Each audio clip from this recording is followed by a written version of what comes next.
राधे राधे, जय श्री कृष्णा। तो आज की वीडियो में हम जानेंगे एकादशी व्रत का नियम कब से लेना चाहिए और इसका उद्यापन कब करना चाहिए और क्यों करना चाहिए और कौन से माह में इसका एकादशी व्रत का उद्यापन करना चाहिए।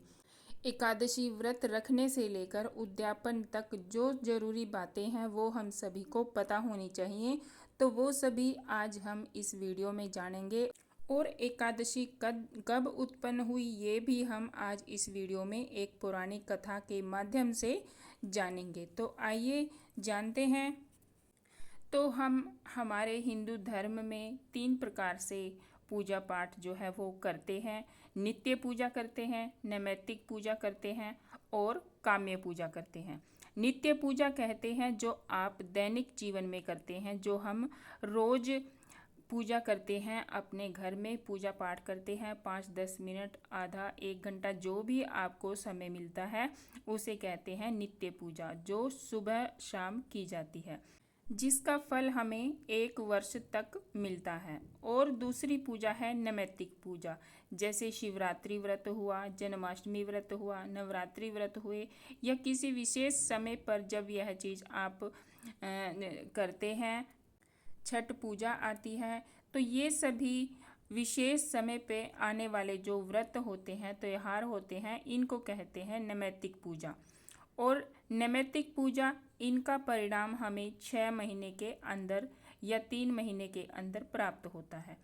और तीसरी पूजा है काम्य पूजा, जैसे आप यह राम कथा श्रवण करें, भागवत कथा श्रवण करें या फिर शिव पुराण कथा श्रवण करें या फिर यज्ञ अनुष्ठान करें, यह सब काम्य पूजा के अंदर ही आता है, जिसमें तत्क्षण व्यक्ति को मानसिक बड़े भाव के साथ यदि कार्य कर रहा है तो उसे फल की प्राप्ति तुरंत होती है। काम्य पूजा का बड़ा ही महत्व होता है, किंतु याद रखिए कि नैमित्तिक पूजा में ही बहुत सारे व्रत त्यौहार जो है वो आते हैं। प्राय व्रत त्योहारों को छोड़ना नहीं चाहिए और उनमें से सबसे अधिक श्रेष्ठ व्रत जो है वो एकादशी का व्रत होता है, उसे कभी नहीं छोड़ना चाहिए। आपके जितने भी व्रत हैं, जितने भी त्यौहार हैं, यह व्रत इसी जीवन में आपको फल देते हैं और समाप्त हो जाते हैं। लेकिन एकादशी व्रत यदि आप अपने जीवन में शुरू करते हैं तो वह व्रत कभी उस व्रत का कभी पुण्य समाप्त ही नहीं होता, न इस जन्म में और न ही अगले जन्म में। कितने भी उस व्रत के परिणाम फल आपको आपके मन में जो इच्छा उनकी तो पूर्ति होती ही है, जो आपके मन की इच्छा होती है वो तो पूरी होती ही है इस जीवन में, लेकिन अनंत अनंत जीवन में भी एकादशी के पुण्य हमेशा आपके साथ जुड़े रहते हैं। इसीलिए एकादशी व्रत समस्त शास्त्रों में, पुराणों में इतनी प्रशंसा और किसी व्रत की नहीं है। एकादशी व्रत व्यक्ति को अवश्य ही करना चाहिए।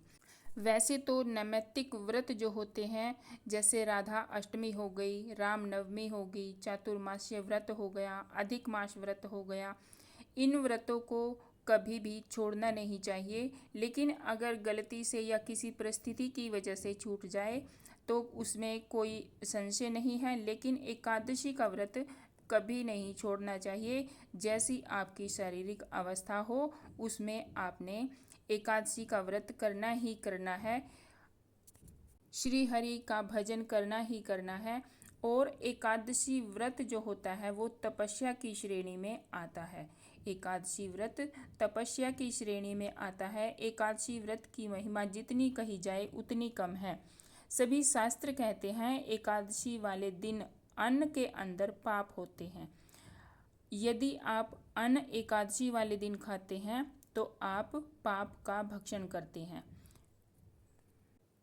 इसीलिए कहा जाता है कि एकादशी के दिन अन्न त्याग करें और अपने हिस्से का अन्न दान करें, भगवान का भजन करें, सात्विक फलाहार करें और वह अन्न अगले दिन आप किसी अन्य को प्रदान करें, अपने हिस्से का अन्न आप दान करें। अगर यह भी आपसे नहीं होता तो उस दिन अन्न अवश्य छोड़ना चाहिए।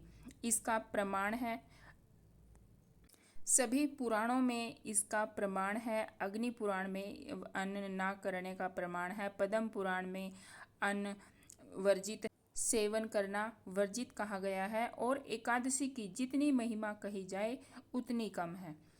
अन्न के अंदर पाप कैसे आया, अब इसके वर्णन में एक प्रसंग आता है। गरुड़ भगवान जी नारायण जी के पास गए और कहा, हे प्रभु, आप अपने भक्तों को लेने के लिए मुझे भेजते हैं, लेकिन मृत्यु लोक में मैं जब लोगों को दुखी देखता हूँ तो मुझे बहुत ही कष्ट होता है। कोई ऐसा सरल सा साधन बताइए जिससे लोगों की कष्टों से निवृत्ति हो जाए। भगवान कहते हैं कि चिंता ना करो गरुड़, कुछ समय बाद यह सुंदर व्यवस्था लोगों को मिलने वाली है, पृथ्वीवासियों को मिलने वाली है। गरुड़ जी ने कहा, कैसे प्रभु? प्रभु कहने लगे कि अभी वर्तमान में एक तालजंग नाम का जो दैत्य है उसका पुत्र हुआ है मुर नाम का दैत्य। उसे कोई मार नहीं सकता। उस दैत्य के कारण सभी देवता भयभीत रहते हैं। उस दैत्य ने इंद्र आदि समस्त देवताओं को हराकर उनके लोकों पर अपना अधिकार कर लिया है। तब अति दुखी होकर इंद्र भगवान तथा सभी देवताओं ने मिलकर भगवान शंकर जी से प्रार्थना की है, महादेव जी, हे महादेव, हम लोग मुर दैत्य के द्वारा अत्यंत दुखी हो मृत्यु लोक में निवास कर रहे हैं। कृपा करके आप हमारा इस दुख से उद्धार कीजिए। इस प्रकार इंद्र के प्रार्थना करने पर भगवान शंकर जी ने कहा, हे देवेंद्र, आप अपने दुखों से छुटकारा पाने के लिए भगवान श्री विष्णु जी की शरण में जाइए। तब इंद्र आदि सभी देवता भगवान श्री विष्णु जी के पास क्षीर सागर पर पहुँचे, जहाँ पर भगवान श्री हरि शयन कर रहे थे। वहाँ पर देवताओं सहित इंद्र ने भगवान श्री विष्णु जी की स्तुति की। हे देवों के देव, आपको बारंबार प्रणाम है। हे मधुसूदन, हे दैत्य संहारी, हे कमल नेत्र, हे जगन्नाथ, समस्त देवताओं दैत्यों से भयभीत होकर आपकी शरण में आए हैं। अतः हे दीनानाथ, आप अपनी शरण में आए हुए की रक्षा कीजिए। आप ही जगतपति एवं इस संसार के कारक तथा कर्ता हैं। आप इस जगत के उत्पन्न करता, पालन करता और संहार करता है। आप ही सृष्टि रचयिता ब्रह्मा हो। आप सर्वव्यापक अंतर्यामी सूर्य, चंद्र, अग्नि, होम, मंत्र, तंत्र आप ही हो। आप ही शरण में आए हुओं की रक्षा करने वाले हो। हमको इस समय दैत्यों ने स्वर्ग से निकाल दिया है और हम सब मृत्यु लोक में भटक रहे हैं। हे दीन बंधु, आप हमारी रक्षा कीजिए। तब श्री हरि भगवान ने कहा, देवताओं, वह कौन सा दैत्य पैदा हो गया है जिससे सारे देवताओं को दुख दिया है, और वह कहाँ है? यह सब मुझसे कहो। तब इंद्र ने कहा, हे मधुसूदन, ब्रह्मा वंश में नाड़ी जंग नाम का एक भयंकर दैत्य हुआ था। उसका ही पुत्र मुर दैत्य हुआ है, जिसने समस्त देवताओं को दुख दिया है। वह चंद्रावती नगर में रहता है, जिसने अपने पराक्रम तथा बाहुबल से समस्त विश्व को जीतकर स्वयं लोकपाल बन गया है। उसने ही देवताओं को जीतकर स्वर्ग पर अपना अधिकार कर लिया है। तथा हे करुणा सिंधु, आप उस बलशाली दैत्य को मारकर देवताओं की रक्षा कीजिए।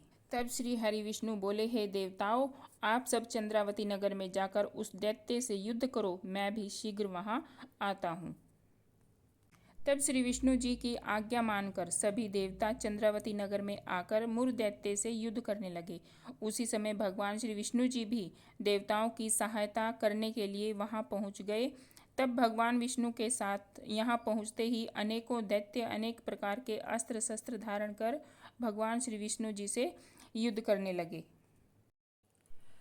तब श्री भगवान विष्णु जी और मुर दैत्य के बीच में यह युद्ध 1000 वर्षों तक चला। उसे लड़ते लड़ते जब प्रभु अंत में थक गए तो वह बद्रीनाथ जी में एक गुफा में विश्राम करने चले गए। तो मुर दैत्य भगवान के पीछे पीछे श्री हरि जी को मारने के लिए जाता है, और जैसे ही भगवान को सोता हुआ देखकर भगवान पर अपने अस्त्र का प्रहार करने वाला ही था, उसी समय भगवान के हृदय से ही प्रभु के दिव्य शरीर से एक शक्ति का प्राकट्य होता है, जो मात्र हूँ शब्द कहने से ही क्रोध में और वह दैत्य मर जाता है।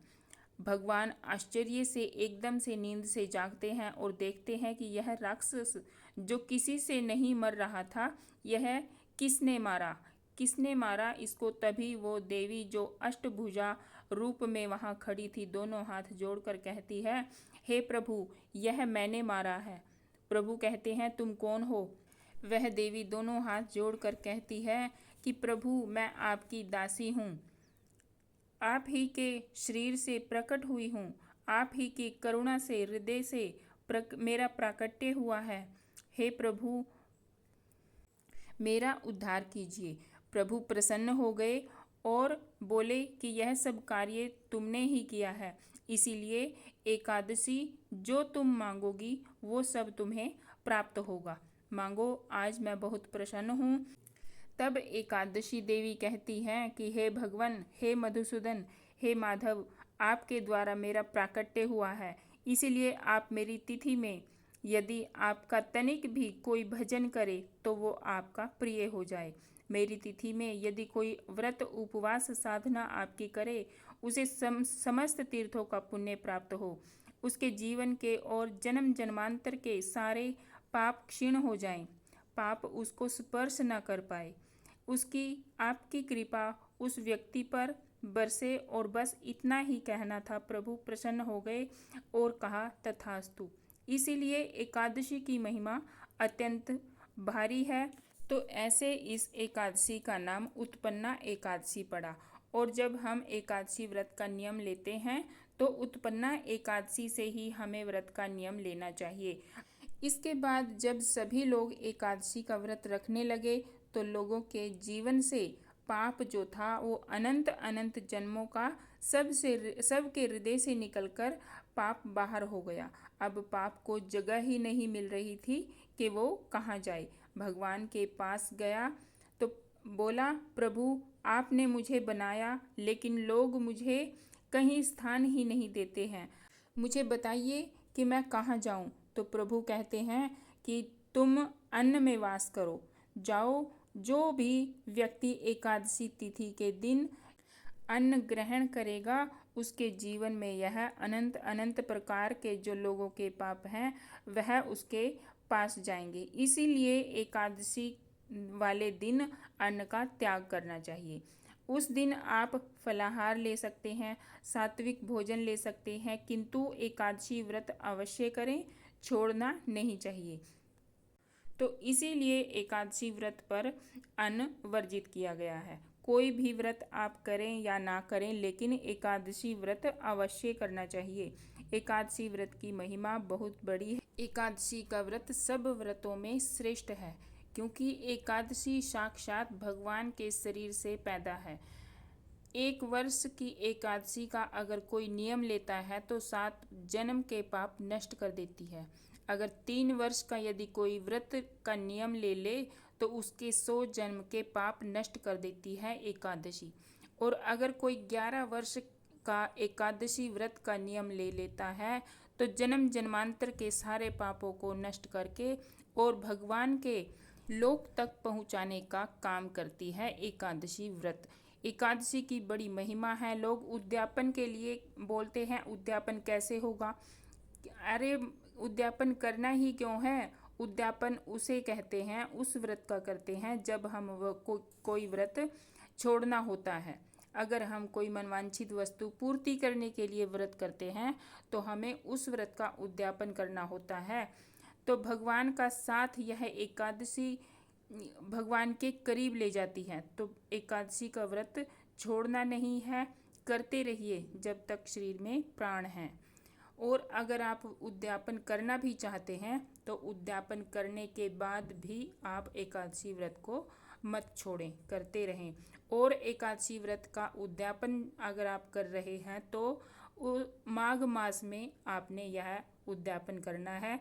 माघ मास में उद्यापन किया हुआ बहुत ही पुण्य फल प्राप्त कराता है।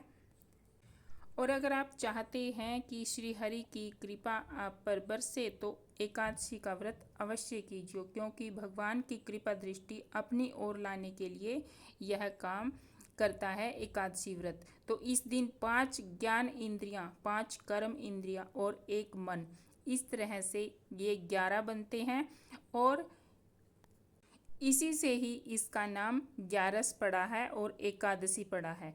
इन 11 जगह से ही व्यक्ति के अंदर पाप आते हैं, शरीर में इन 11 जगह से ही पाप आते हैं और यह एकादशी का व्रत इन 11 जगह को ही शुद्ध करता है। इसीलिए कहा है कि 8 वर्ष के बच्चे से लेकर 85 वर्ष के वृद्ध तक को यह व्रत अवश्य करना चाहिए, नारद पुराण में कहा गया है। और इससे आगे अगर आपकी सामर्थ्य है तो आप व्रत कीजिए, कोई मनाही नहीं है। व्रत नहीं कर सकते तो एकादशी के दिन भजन कीजिए। वृद्धों को भजन करना अति आवश्यक है। यदि फिर भी आप यह भी नहीं कर सकते तो आपके ऐसी अवस्था में आपके बदले उनके बच्चे भी यह व्रत को कर सकते हैं, उसका पुण्य भी माता पिता को प्राप्त होता है, पर एकादशी का व्रत छोड़ना नहीं होता। लेकिन अगर आप एकादशी व्रत रख रहे हैं तो पूरी निष्ठा के साथ रखिए। ऐसा नहीं कि आज रख लिया एकादशी व्रत और अगले 15 दिन में फिर भूल गए, तो ऐसा नहीं करना है। पूरा भक्ति भाव से एकादशी व्रत का पालन करना है। अगर आप एकादशी व्रत का भक्ति भाव से पालन करते हैं तो वास्तव में 1 वर्ष के अंदर ही यह आपके भाग्य को उदय कर देती है। तो यह थी एकादशी के बारे में, एकादशी व्रत के बारे में कुछ महत्वपूर्ण बातें जो हम सभी को पता होनी चाहिए। राधे राधे, जय श्री कृष्णा।